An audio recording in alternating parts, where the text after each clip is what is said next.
오늘 우리에게 주신 하나님 말씀은 디모데후서 3장 14절과 15절 말씀입니다. 신약 345페이지입니다.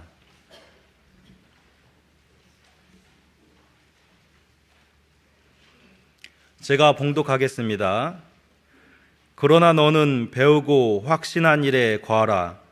너는 내가 누구에게서 배운 것을 알며 또 어려서부터 성경을 알았나니 성경은 능히 너로 하여금 그리스도 예수 안에 있는 믿음으로 말미암아 구원에 이르는 지혜가 있게 하느니라. 아멘. 네, 귀한 찬양 감사합니다. 임마누엘 찬양대가 작년에도 이렇게 3부 예배를 정성스럽게 잘 섬겨주었는데요. 올해도 또한 이와 같이 한결같이 영육간에 강건해서 영감 있는 찬양으로 이 예배를 잘 섬겨주도록 우리 한번 격려해 한번 박수를 드리겠습니다. 감사합니다.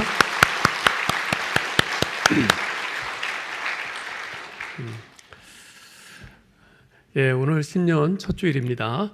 이렇게 우리 성도님들 같이 또 만나게 되었는데요. 우리 같이 한번 앞뒤 좌우에 계신 분들과 인사 좀 나누실까요? 반갑습니다. 잘 오셨습니다. 올 한 해도 예배를 통해서 또 우리 하나님께 영광 돌리고 또 많은 은혜 받으시기 바랍니다. 네. 이틀 전에 그 노예 어느 목사님께서 그 정용철 씨가 쓴 1년을 시작할 때는 이란 시를 제게 보내주셨어요. 참 좋아서 제가 한번 여러분에게 좀 소개를 합니다. 하루를 시작할 때는 사랑을 생각하세요. 오늘 하루 누구에게 내 사랑을 전할까 생각하세요. 하루가 끝날 때 당신에게 남는 것은 오늘 한 일이 아니라 오늘 전한 사랑입니다. 일주일을 시작할 때는 웃음을 생각하세요. 밝은 마음을 그대로 유지할 수 있는 적당한 시간입니다. 일주일이 끝날 때 당신에게 남는 것은 걱정한 일이 아니라 밝게 웃은 일입니다. 한 달을 시작할 때는 믿음을 생각하세요. 내가 확신하는 일을 실천하기에 좋은 시간입니다. 한 달이 끝날 때 당신에게 남는 것은 의심했던 일들이 아니라 믿고 행한 일입니다. 1년을 시작할 때는 새로운 꿈을 생각하세요. 1년은 꿈을 심고 가꾸기에 넉넉한 시간입니다. 1년이 끝날 때 당신에게 남는 것은 계속하던 많은 일이 아니라 새로 시작한 한 가지 일입니다. 정말 공감이 되죠. 우리가 1년을 시작할 때 누구나 새로운 꿈을 생각합니다. 그리고 결심하죠. 설령 그렇게 하다가 3일 만에 무너지는 작심삼일이 된다 할지라도 그렇게 하는 인생이 그렇지 않은 인생보다 훨씬 발전이 있습니다. 2002년 한일 월드컵 4강의 주역이자 훌륭한 크리스찬인 이영표 선수가 생각이 내가 된다라는 책을 썼는데요. 거기서 그런 말을 하더라고요. 노력한다고 해서 모두가 성공하는 것은 아니다.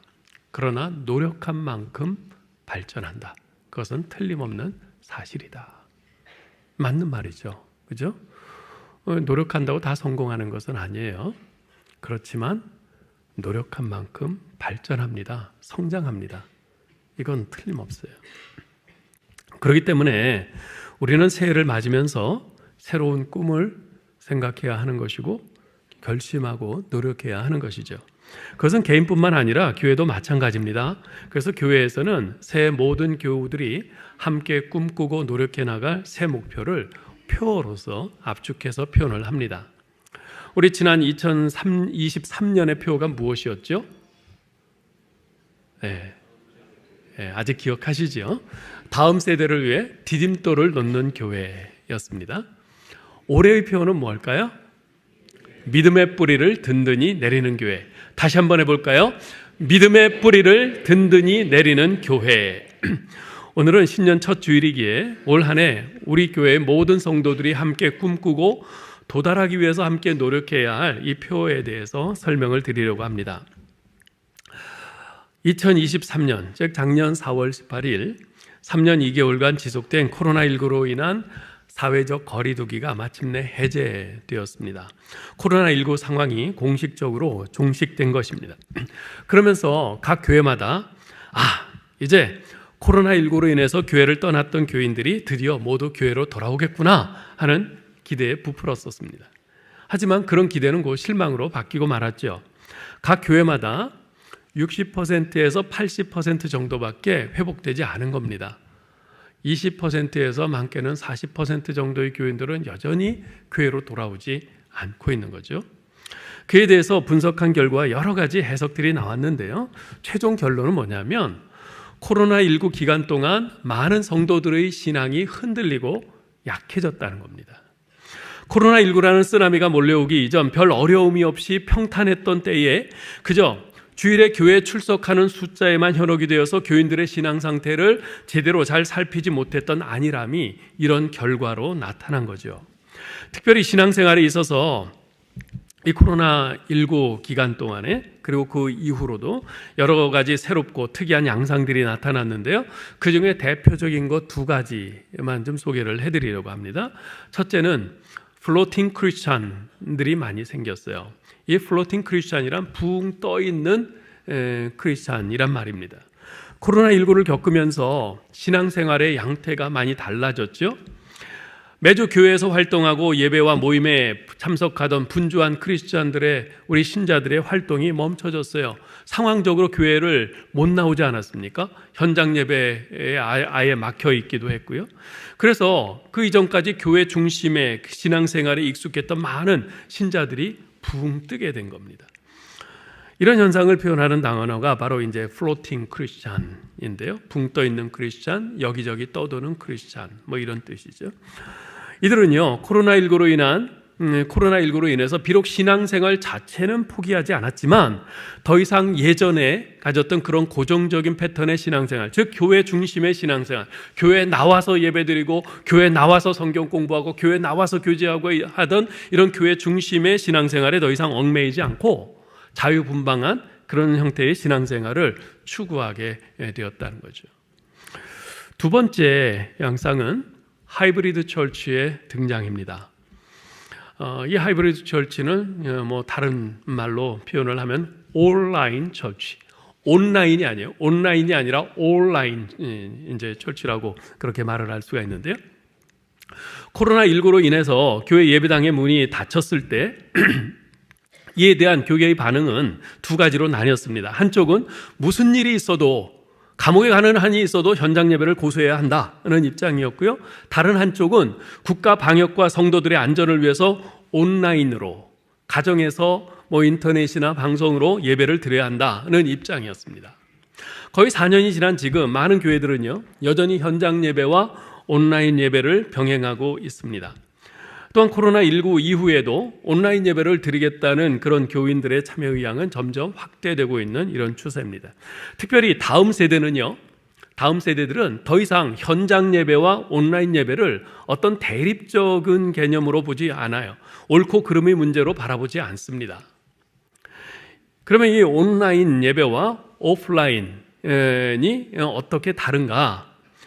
여러분 지금 표에서 보시는 것처럼 이 온라인이라고 하는 것은 인터넷 접속을 통해서 또는 TV에서 뭐 기독교 방송 등을 통해서 이렇게 온라인 예배와 교육 등이 이루어지는 거죠.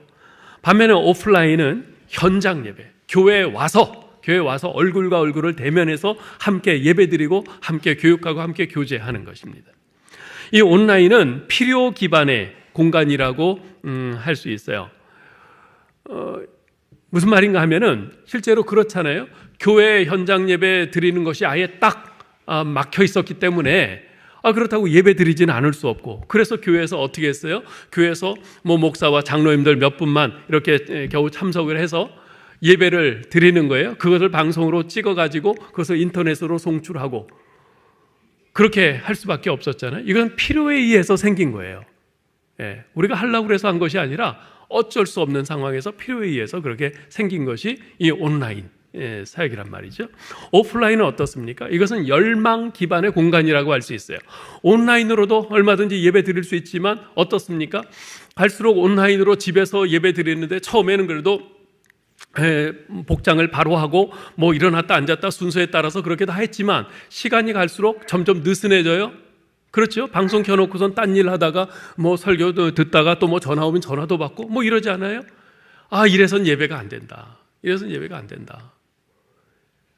좀 힘들더라도 교회 가서 직접 성도들과 얼굴과 얼굴을 대면하고 같이 성도의 호흡을 느끼고 그렇게 같이 한 목소리로 하나님을 찬양하고 예배해야 된다. 이게 진짜 예배지. 이런 정말 예배에 대한 열망으로 생긴 거란 말이죠. 이 온라인은 재미와 효율을 추구합니다. 사실 이 온라인에서 행할 수 있는 그 일들은 아주 어마어마하게 많아요. 요즘 갈수록 그 기술이 점점 더 발달하니까 이 온라인에서는 이 오프라인 제한된 공간과 시간에서 할 수 있는 것보다도 훨씬 더 다양한 그런 사역들을 훨씬 더 재미있게 효율적으로 그렇게 할 수 있단 말이죠. 근데 이 오프라인은 어때요? 우리가 현장에 와서 드리는 이 예배와 교육이라고 하는 것은 그러한 재미와 효율은 좀 떨어질지 몰라도 의미와 경험이 풍성해요. 예? 우리가 함께 예배 드릴 때 더 생생하게 이 예배가 와서 닿고 여기에서 더 감동이 있고 또 여기에서 더 어떤 영적인 체험들을 더 하게 되고 그런단 말이죠. 바로 이런 차이가 있어요. 바로 이런 흐름 속에서 많은 교회들은요, 다가올 시대를 준비하기 위해서 하이브리드 처치로 변화하고 있습니다. 왜냐하면 언제 또 다시 코로나19 같은 이보다 더한 상황이 생길지 모르거든요. 그래서 이제 이런 코로나19로 인한 학습 효과를 가지고 앞으로 우리 앞에 어떤 일이 닥칠지 모르기 때문에 이에 대해서 준비해야 한다는 것이죠. 어떤 상황에서도 우리가 하나님께 드리는 예배는 멈출 수 없고 또 우리가 함께 또 교육을 하고 교제하는 이런 일은 멈출 수가 없잖아요. 그래서 이제 하이브리드 처치가 이제 생겨나는 거죠. 이 하이브리드 처치는요, 온라인과 오프라인 중 어느 한 장소를 기본으로 삼지 않는 교회를 의미합니다. 하이브리드 처치는 온라인과 오프라인 두 영역 모두를 매우 진정성 있게 돌보고 동일한 관심으로 살핍니다. 둘 다 필요한 거란 말이죠. 둘 다 필요해요. 예. 이 하이브리드 처치는요, 잠깐 반짝했다가 사라져버릴 그런 교회 모델 같지는 않아요. 사실 코로나 때 이 온라인 예배를 이렇게 많이 드릴 때만 해도 이제 이 코로나가 종식이 되면 다시 다 현장 예배로만 하게 될 거야 라고 그렇게 생각했었는데 아니거든요. 여전히 필요하거든요. 그 병상에 계신 분들은 교회 오고 싶어도 못 오잖아요. 그런 분들은 병상에서 어떻게 예배드려요? 그분들한테는 차라리 이 온라인 예배가 이 코로나로 인해서 야기된 이 온라인 예배가 그분들에게는 그야말로 가뭄의 단비와도 같았을 거예요. 또 우리 어르신들 가운데는 이렇게 귀가 안 좋으셔서 이렇게 교회 나와서 이 현장에서 예배 드릴 때 이 볼륨을 그분들에게만 딱 맞게 조정할 수 없으니까 잘 안 들려서 참 힘들다고 그러신 분들이 적지 않았어요. 그런데 이 코로나로 인해서 집에서 예배 드릴 때 방송으로 또 핸드폰으로 이렇게 드릴 때는 볼륨을 자기 원하는 대로 조정을 할 수가 있잖아요. 그러니까 목사님 정말 교회 못 가서 죄송한데 근데 저는 집에서 이렇게 드리는 게 잘 들리고 너무 좋아요. 그러시는 분들이 있단 말이에요. 확실히 이것은 그 모든 성도들한테 어느 한쪽을 다 배제하지 않고 모든 성도들이 다 하나님 앞에 더 진정성 있게 나아가고 예배하고 그렇게 성장할 수 있도록 도울 수 있는 중요한 도구들이 다 되는 거죠.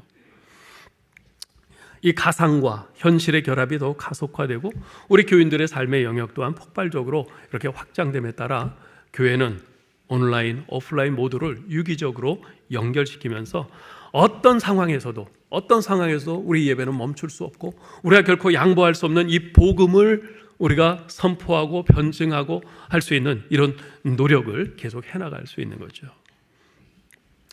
그것이 바로 온라인과 오프라인을 다 함께 얻는 온라인 사역인 것입니다. 이 코로나19로 인해서 촉발된 이런 신앙생활의 양상들은요, 더 늦기 전에 교인들의 신앙을 점검하고 견고한 믿음의 반석 위에 설 수 있도록 하라는 주님의 경고가 아닐까 하는 생각이 듭니다. 전 종종 그런 질문을 해보곤 합니다. 지금 주님이 재림하신다면 과연 우리 교회 내 몇 %나 확실한 신앙 고백으로 이 구원의 문을 통과할 수 있을까? 이 생각을 하면 두렵고 떨림이 멈추지 않습니다. 이것은 기성세대와 다음 세대 모두에게 해당되는 말입니다. 그래서 더 늦기 전에, 실기하기 전에 하나님께서 우리 화성교회에 보내주신 모든 성도들의 믿음을 점검하고 그들이 하나님의 말씀에 믿음의 뿌리를 든든히 내리도록 하는 것, 이것이 지금 우리에게 가장 시급하고 중요한 사명이라는 확신을 갖게 됐습니다. 그래서 우리의 다음 세대는 다니엘 학교를 통해서 엘의 사람, 하나님의 사람으로 양육하고, 우리 기성세대는 성경적이며 교육주의적인 견고한 믿음 위에서 다음 세대를 세우는 사명을 가슴에 품도록 하는 것, 이것이 바로 우리 화성교회가 올 2024년도에 힘써야 할 가장 중요한 목표이자 사명인 것입니다. 바로 이러한 이유로 올해의 표어를 믿음의 뿌리를 든든히 내리는 교회라고 정한 것이죠. 우리 다시 한번 해볼까요? 믿음의 뿌리를 든든히 내리는 교회. 자, 그러면 믿음의 뿌리를 든든히 내린다는 것은 구체적으로 무엇을 의미하는가? 이 표에 해당하는 주제 성구인 디모데후서 3장 14절 15절을 통해서 몇 가지를 좀 말씀을 드리려고 합니다.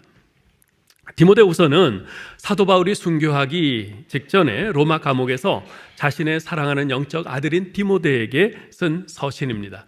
바울 서신 중에 가장 마지막에 쓴 서신이죠. 사도 바울은 이 땅에서의 자신의 삶이 얼마 남지 않았음을 예감했어요. 자, 그렇다면 이 시점에서 내가 이제 이 땅을 떠날 날이 얼마 남지 않았는데 이 시점에서 내가 꼭 해야만 하는 일이 뭘까? 이것을 생각했겠죠. 오랜 기도와 생각 끝에 그가 결심한 것은 어떻게 해서든지 죽기 전에 이 감옥에서 나가야겠다, 이것이 아니었어요. 그는 자신이 복음으로 낳은 아들 디모데를 끝까지 책임지기로 결심했습니다. 그래서 자기가 이 땅을 죽어서 이 땅을 떠나 없어진 후에라도 디모데가 그 사역을 계속해서 감당할 수 있도록, 혹시 자신이 이렇게 갇혀 있는 것과 혹시 그래서 고난당하는 것 때문에 사랑하는 아들 영적 아들 디모데가 신앙적으로 흔들릴까, 그것을 염려하여서 힘을 다하여 그를 세워주려고 애쓰고 있는 것입니다. 오늘 본문은 바로 그러한 디모데 후서의 절정에 해당하는 말씀입니다. 우리 같이 한번 다시 읽어보죠. 그러나 너는 배우고 확신한 일에 거하라. 너는 내가 누구에게서 배운 것을 알며 또 어려서부터 성경을 알았나니 성경은 능히 너로 하여금 그리스도 예수 안에 있는 믿음으로 말미암아 구원에 이르는 지혜가 있게 하느니라. 아멘. 자, 너는 배우고 확신한 일에 거하라. 세 가지 동사가 나옵니다. 세 개의 동사가 나와요. 첫 번째 동사가 뭡니까? 배우라. 배우라. 신앙생활에 있어서 배우는 일과 확신하는 일과 거하는 일 모두 중요합니다. 그렇지만 그 출발은 진리를 배우는 것입니다. 신앙생활을 잘하려면 무엇보다도 진리를 아는 지식이 있어야 합니다. 아무것도 모르고 믿을 수는 없잖아요. 모르고 그냥 믿습니다 하는 건 맹신밖에 더 됩니까? 미신과 다를 바가 없는 거죠. 참된 믿음은요, 반드시 진리에 대한 지식을 수반합니다. 진리에 대한 참된 지식은 어디에서 배울 수 있습니까? 성경입니다. 디모데는 어려서부터 성경을 알았어요. 어려서부터 성경을 배운 겁니다. 왜 성경을 배워야 합니까? 성경은 우리로 하여금 그리스도 예수 안에 있는 믿음으로 말미암아 구원에 이르는 지혜가 있게 하기 때문에 그렇습니다. 우리가 고백하는 웨스민스터 신앙고백 소요리 문답 제3문은 이렇게 묻고 답합니다. 제가 질문을 읽을 때 여러분은 답변을 읽어주세요. 성경이 가장 중요하게 가르치는 것은 무엇입니까? 성경이 가장 중요하게 가르치는 것은 사람이 하나님에 대하여 믿을 것은 무엇이며 하나님께서 사람에게 요구하시는 본분은 무엇인가 하는 것입니다.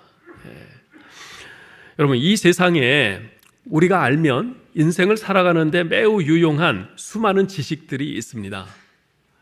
그렇지만 그 지식들이요, 알면은 유용하지만 사실은 없어도 뭐 그렇게 문제가 안 되는 그런 지식도 얼마나 많은지 몰라요. 그러나 없으면 안 되는, 없어서는 안 될 가장 중요한 지식이 하나 있는데 그것은 바로 하나님에 대한 지식입니다. 왜 그렇습니까? 하나님은 우리 인간을 비롯한 우주 만물의 창조주이시자 우리의 구원자이신 동시에 심판자이시기 때문에 그렇습니다. 하나님은 우리 인생의 처음이자 마지막이요, 알파와 오메가이십니다.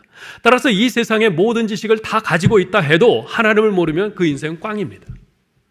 반대로 학교도 다니지 못하고 배운 것도 별로 없고 가진 것도 별로 없고 그런 인생이라 할지라도 성경을 통해서 내 인생의 창조주 되시고 구속주 되시고 심판주가 되시는 하나님을 분명히 알고 믿는다면 그 사람은 성공한 인생이요, 하나님 앞에 존귀한 인생인 줄 믿습니다. 이 사실을 잘 알았던 전 예일대학교 총장 W.L. 펠프 박사는 이런 말을 했어요.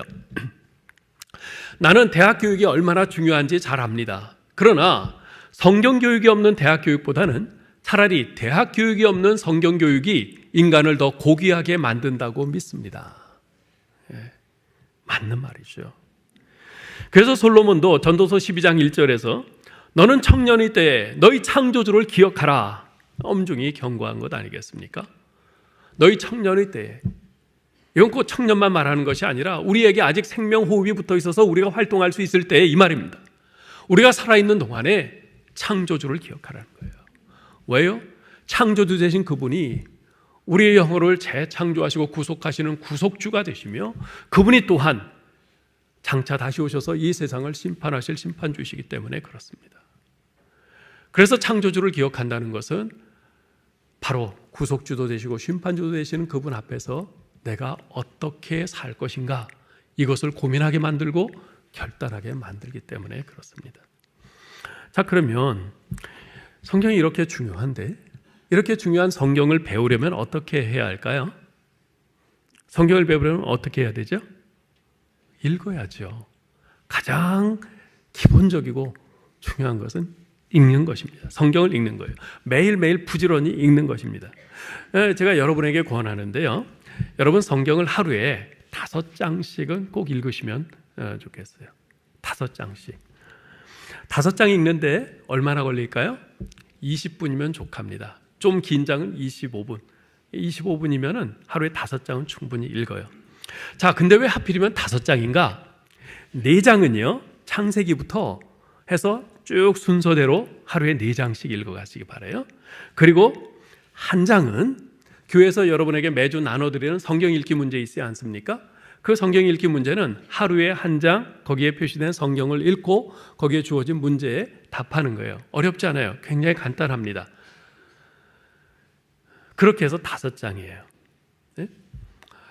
여러분들이 이렇게 하루에 5장씩 성경을 꼭 읽으시면 1년에 성경을 한 번 읽게 됩니다. 아니, 한 번 더 되죠. 네. 그렇게 성경을 읽으면서 이해가 잘 안 되거나 궁금한 것들이 있을 겁니다. 그런 것들은 표시를 했다가 저를 비롯한 우리 목사님들에게 질문하시면 돼요. 물론 인터넷에서 여러분들이 직접 찾아보셔도 되는데 요즘 인터넷에는 거짓된 정보들이 얼마나 많은지 모릅니다. 성경에 대해서 특히 그래요. 온갖 이단들이 성경을 엉터리로 막 이렇게 해석해 놓은 것들이 많이 있어서 여러분 잘못된 정보를 거기서 인터넷에서 찾으시면 또 곤란하게 됩니다. 그래서 목사님들에게 물어보는 것이 가장 안전합니다. 그렇게 성경을 배우고 구원에 관한 참된 진리를 배워가는 것입니다. 자, 두 번째 동사가 뭐죠? 확신하라. 확신하라. 자, 여러분, 매일 성경을 읽고 배움에도 불구하고 확신을 갖지 못하는 경우가 있을까요? 있습니다. 당연히 있어요. 그 이유가 뭘까요? 사도 바울은 오늘 디모데후서 3장 6절로 8절에서 이런 말을 해요. 그 여자는 죄를 중히 지고 여러 가지 욕심에 끌림받아 항상 배우나 끝내 진리의 지식에 이를 수 없느니라. 얀네와 얀브레가 모세를 대적한 것 같이 그들도 진리를 대적하니 이 사람들은 그 마음이 부패한 자요 믿음에 관하여는 버림받은 자들이라.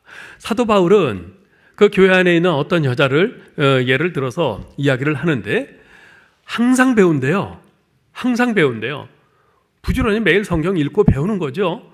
그런데 끝내 진리의 지식에 이를 수 없다고 말해요. 확신을 갖지 못하는 거예요. 그 이유가 뭘까요? 진리를 대적하기 때문이에요. 진리의 말씀인 성경을 항상 읽고 배움에도 불구하고 확신을 갖지 못하는 이유는 진리를 대적하기 때문입니다. 여러분 보세요. 하늘에서 아무리 비가 폭포수같이 쏟아져도 양동이를 엎어놓으면 그 안에 빗물이 한 방울이라도 담길 수 있겠어요? 안 담깁니다. 바로 놔야지 담기죠. 예? 마찬가지로 아무리 성경을 많이 읽고 배워도 성경 말씀에 대해서 마음으로 굳게 닫아걸고 뭐 이상한 것 없나? 뭐 잘못된 것 없나? 계속 그런 거 찾으려고 읽으면 성경이 말씀하는 진리에 대해서 결코 확신을 가질 수가 없습니다. 그 대표적인 사람 중에 하나가 바로 전 고려대 철학과 교수를 지낸 도올 김용옥 씨입니다. 그 사람은 과거 한국신학대학에서 잠깐 공부한 이력이 있어요. 그 이력을 가지고 마치 자신이 성경에 대해서 전문가인 양 TV와 인터넷에서 나와가지고 많은 강연들을 합니다. 기독교 성서의 이해, 도올의 마가복음 강해, 도올의 요한복음 강해, 도올의 로마서 강해, 나는 예수입니다 등등의 많은 강연들을 해요. 또 저술도 많이 했어요. 그런데 그걸 들어보면요, 그 내용이 얼마나 표피적이고 엉터리고 반기독교적인지 모릅니다. 아주 얄팍한 지식을 가지고선 자기가 마치 성경을 다 아는 전문가인 양 그렇게 행세를 해요. 그런데 그 사람이 말은 기가 막히게 잘하거든요. 청산유수예요. 그러다 보니까 성경과 기독교에 대해서 잘 모르는 사람들은 그 사람이 하는 강연을 듣고 혹 하고 넘어가요. 아, 기독교가 이런 거네? 아, 성경이 이렇네? 하면서 혹 하고 넘어가요. 그는 자신이 성경을 많이 읽고 배워서 전문가인 양 하는데 전혀 성경을 제대로 읽고 배운 사람이 아닙니다. 성경을 읽었더라도 마음을 꽉 닫고 대적하는 마음으로 읽었던 거죠. 여러분, 성경을 그렇게 읽으면 안 됩니다. 열린 마음으로 읽어야 합니다. 진리에 대한 갈급함으로, 진리에 대한 갈급함으로, 마치 목마른 사슴이 시냇물을 찾아 헐떡이듯이 그 진리에 대한 갈급함으로 읽어야 합니다. 성경의 저자이신 성령께서 내 마음을 밝혀주셔서 지금 내가 있는 성경 말씀을 깨닫게 해주시기를, 그리고 그 진리를 믿고 확신할 수 있게 해주시기를 간절히 기도하면서 읽어야 합니다. 그러면 그 말씀이 다가옵니다. 깨달아집니다. 확신을 하게 됩니다. 성경은요, 공부 많이 한 사람만이 깨달을 수 있는 책이 아닙니다. 많이 배우지 못한 사람은 깨달을 수 없는 책이 아니에요. 하나님께서는 성경을 우리에게 그렇게 써주시지 않았습니다. 그 옛날 초대교회 때 정말 공부를 전혀 하지 않은 그러한 초대교회 신자들도 그 성경 말씀을 읽고 들으면서 누구보다도 더 밝게 깨닫고 확신해서 정말 순교의 자리에까지 아낌없이 나갔어요. 그들이 그렇게 할 수 있었던 이유가 뭐예요? 그 진리에 대한 갈급함으로 그 말씀을 듣고 읽었기 때문에 그렇습니다. 그러므로 성령님께 간절히 기도하고 부지런히 성경을 읽고 배움으로써 성경이 말씀하는 참 진리에 대한 견고한 확신을 가질 수 있기를 주님의 이름으로 축복합니다. 자, 세 번째 동사는 뭡니까? 거하라. 거하라. 첫 번째 배우라, 두 번째 확신하라, 세 번째 거하라. 여기서 거한다는 말은요, 그 안에 머문다, 그 안에 머무른다는 뜻이에요. 즉 배워서 확신한 말씀에 따라 행한다, 순종한다, 이런 뜻이죠. 그래야 열매가 있어요. 말씀을 따라서 순종하고 행할 때 열매가 있습니다. 어떤 열매요? 사도 바울은 이어지는 3장 16절 17절에서 이렇게 말합니다. 읽어볼까요?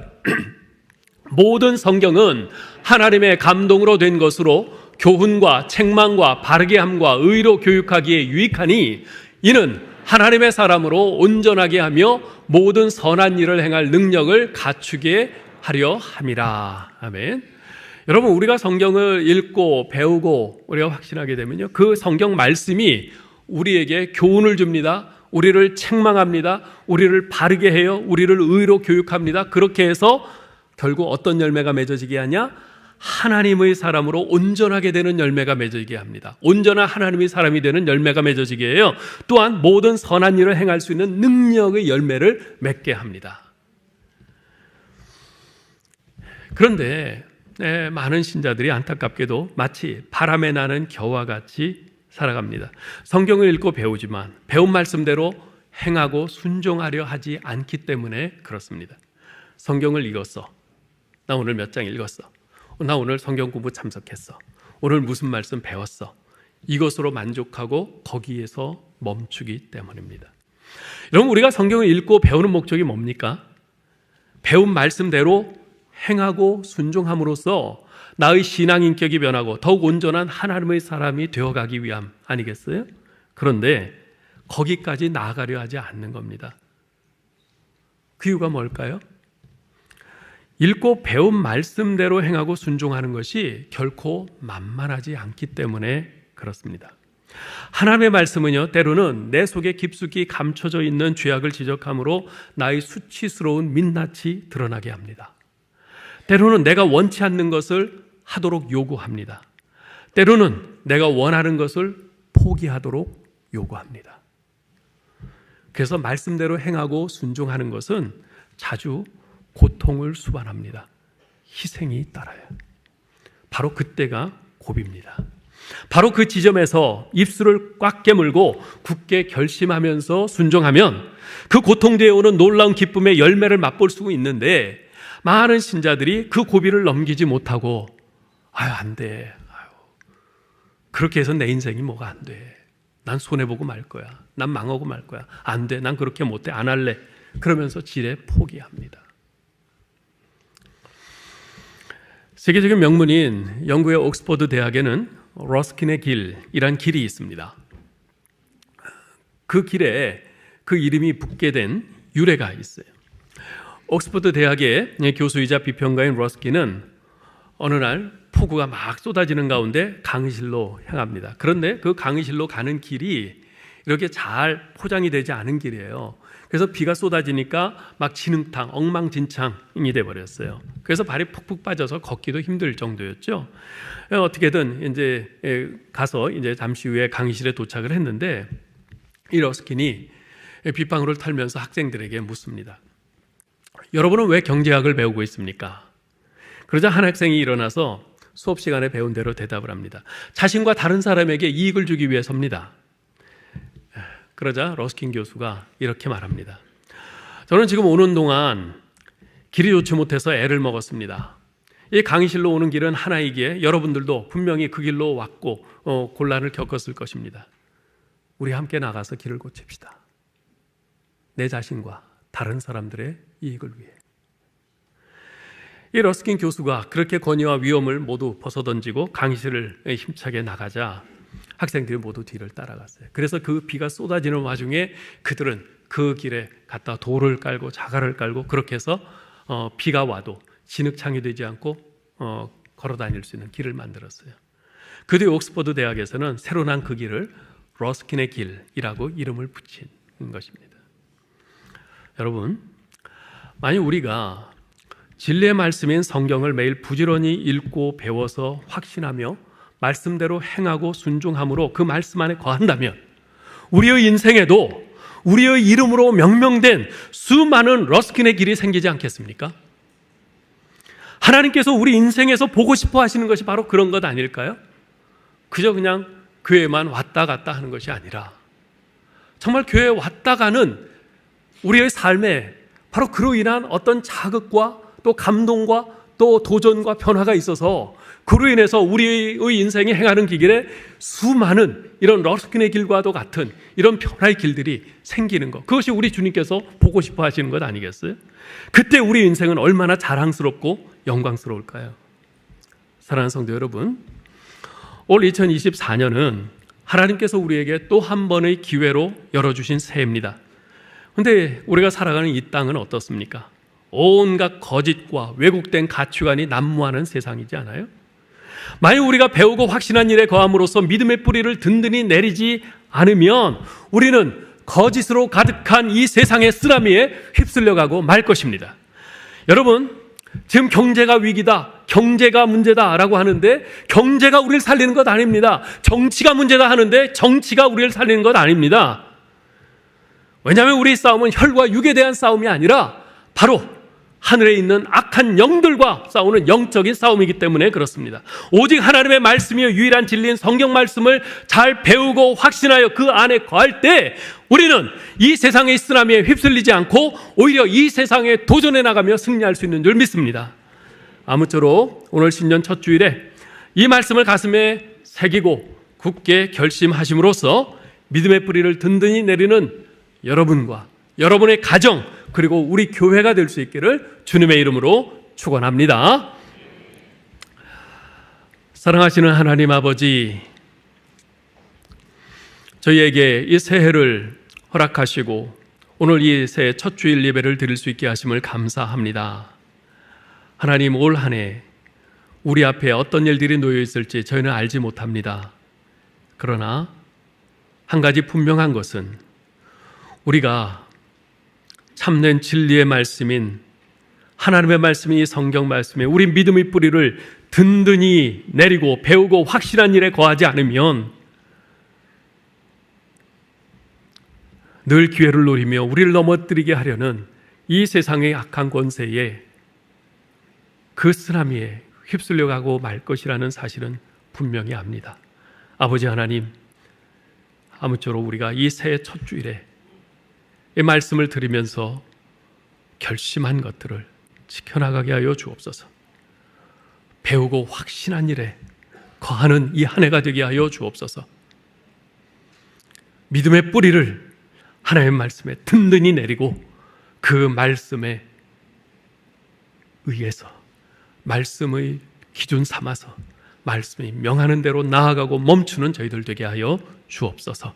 우리 주 예수 그리스도의 이름으로 기도하옵나이다. 아멘.